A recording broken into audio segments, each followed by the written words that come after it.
আসসালামু আলাইকুম। অনুসন্ধানী বাংলা টিভির পক্ষ থেকে সবাইকে স্বাগতম। আপনাদের সাথে আছি আমি মোহাম্মদ শুভ।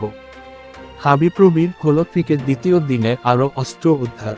দিনাজপুরের হাজী মোহাম্মদ দানেশ বিজ্ঞান ও প্রযুক্তি বিশ্ববিদ্যালয়ে হাবিপ্রবি আবাসিক হলগুলো খুলে দেওয়া হয়েছে। বুধবার 14 আগস্ট সন্ধ্যা থেকে হলগুলোতে প্রবেশ করতে শুরু করেছেন সাধারণ শিক্ষার্থীরা।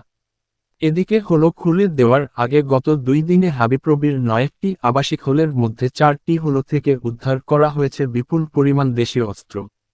উদ্ধার হয়েছে মদের বোতল, গাঁজা ও মাদক সেবনের সামগ্রীও। বুধবার রাতে বিষয়টি নিশ্চিত করেছেন হাবিপ্রবির রেজিস্ট্রার প্রফেসর মো. সাইফুর রহমান। জানা যায়, গত 12 আগস্ট বিশ্ববিদ্যালয়ের 9টি আবাসিক হল খুলে দেওয়ার ঘোষণা দেয় বিশ্ববিদ্যালয় প্রশাসন। কিন্তু সাধারণ শিক্ষার্থীদের নিরাপত্তার কথা বিবেচনা করে 12 আগস্ট হলগুলো খুলে দেওয়া হয়নি। এ নিয়ে সাধারণ শিক্ষার্থীদের সঙ্গে আলোচনা করেন হাবিপ্রবির রেজিস্ট্রার প্রফেসর মো. সাইফুর রহমান।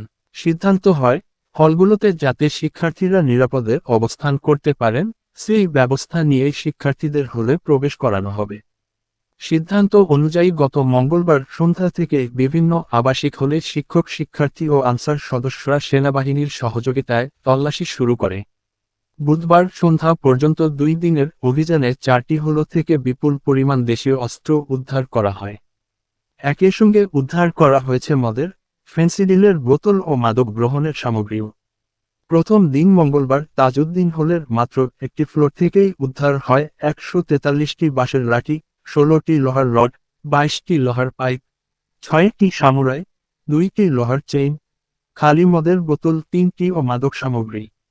বুধবার শহীদ রাষ্ট্রপতি জিয়াউর রহমান হল থেকে 9টি সামুরাই, 50টি এসএস পাইপ, 40টি বাঁশের লাঠি, 36টি কাঠের লাঠি, 72টি রড ও প্লাস্টিকের পাইপ, একটি মদের বোতল এবং গাঁজা ও মাদক গ্রহণের সামগ্রী উদ্ধার করা হয়। বিশ্ববিদ্যালয়ের শেখ রাসেল হলের ছাদ থেকেই উদ্ধার করা হয় 96টি সামুরাই ও 4টি পেট্রোল বোমা। পরে এসব রুমগুলোকে সিলগালা করেছেন শিক্ষার্থীরা। এছাড়াও শহীদ রাষ্ট্রপতি জিয়াউর রহমান হল, বঙ্গবন্ধু শেখ মুজিবুর রহমান হল, তাজউদ্দিন আহমদ হলের ছাত্রলীগের নেতাকর্মীদের রুমগুলোতে অভিযান চালিয়ে অস্ত্রগুলো উদ্ধার করা হয়। হাবিপ্রবির রেজিস্ট্রার বলেন, শিক্ষক, শিক্ষার্থী ও ছাত্রদের মনিটরিং সেলের নেতাদের নিয়ে অভিযান চালানো হয়। অভিযানের সময় ভার্সিটির বাইরে বিজিবি ও সেনাবাহিনী মোতায়েন ছিল। তিনি জানান, এসব অস্ত্রশস্ত্র থাকায় শিক্ষার্থীদের জন্য হলগুলো নিরাপদ ছিল না।